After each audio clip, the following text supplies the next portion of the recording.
In this video, we're going to talk about linear functions and slope.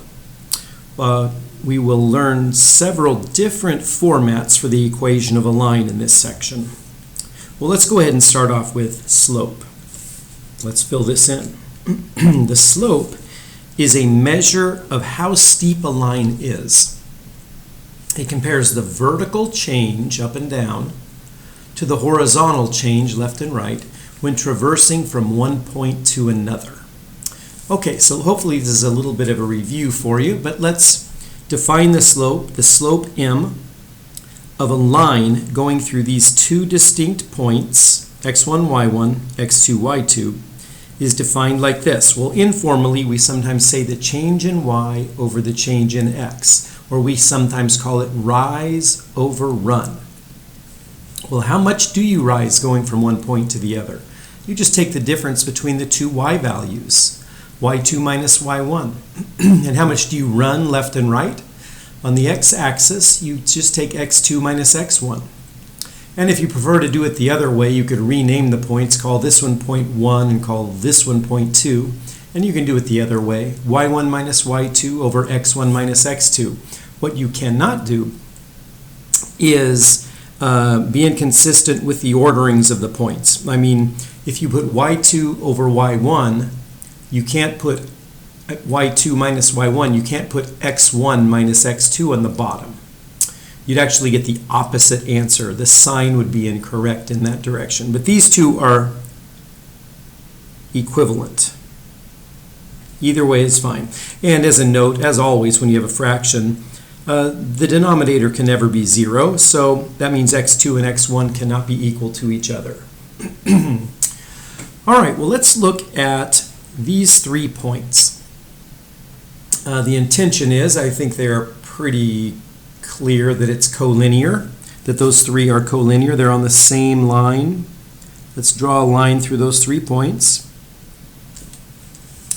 Well, how would we get the slope of that line? Well, 3 ordered pairs, or 3 points here, are already described. The -1, -1, 1, 0, and 3, 1. So we could choose any of the 2 points and use this formula to figure out the slope. Let's maybe take this point and this point, which actually corresponds to that. So this is the point 3, 1. And this is -1, -1. So I'm going to take the rise, the y minus y. I'll take this y minus this y. It's a 1 minus -1. 1 minus -1. And the denominator, I'm going to get 3 minus -1. So that's really equal to 1 plus 1, 2, over 3 plus 1, which is 4, which is 1/2. And actually, when you have points, known points on the line, like we have it graphed here, you can actually figure out the slope just by using this line, or these points. For example, from this point right here, how far up and how far to the right do I have to go to get to this point? I go up 1, to the right 2. From this one, I go up 1, to the right 2. And go in the other direction, from this one, I would go down 1 to the left 2, which gives us a slope of -1 over -2, but that's exactly equal to 1 over 2.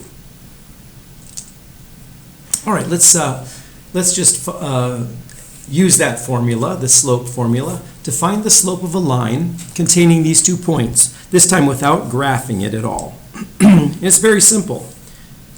M equals y2 minus y1 over x2 minus x1. And that would be 4 minus -1, 4 minus -1, and -3 minus -4. Well, look at that. The denominator is actually -3 plus 4, which is 1. And the numerator is 4 plus 1, which is 5. So the slope is 5. I like to sometimes write the slope as a fraction, 5 over 1. This is the rise and that's the run. You go up 5 over 1. Now I'll just make a note of what I'll reiterate what I mentioned just a minute ago. Up 5 over 1, or you could do down 5 to the left 1. Those two numbers are equal, so rise over run in both cases. All right, so the slope of the next one, let's see, number 3, it would be m equals -2 minus 4 over 2 minus -3, which gives us -2 minus 4 is -6. 2, that's 2 plus 3, which is 5. So that's the slope. Again, you can think of that as going from one point to another on the line. You could go down 6 to the right 5. But this is also equal to 6 over -5. In a fraction, it doesn't matter where you put the negative sign. You could go up 6 and to the left 5, and that gives you the same result. Okay, we'll finish up this introductory video to slope. Let's just make sure we know what the difference between positive slope and negative slope is. Well, positive slope means when you look at the line going left to right, you're going uphill. That's an example of a positive slope, a line with a positive slope. Negative means you're going downhill. I'll make this one steeper. But you could be just barely going downhill and it's still a negative slope. Why is that? Well, kind of the border between those two is a zero slope. For example, this. That has a zero slope. And then an undefined slope means it gets so steep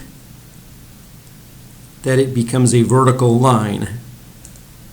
That is an undefined slope.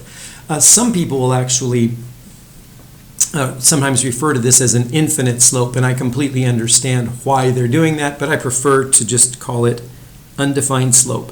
If it's a vertical line, it has undefined slope.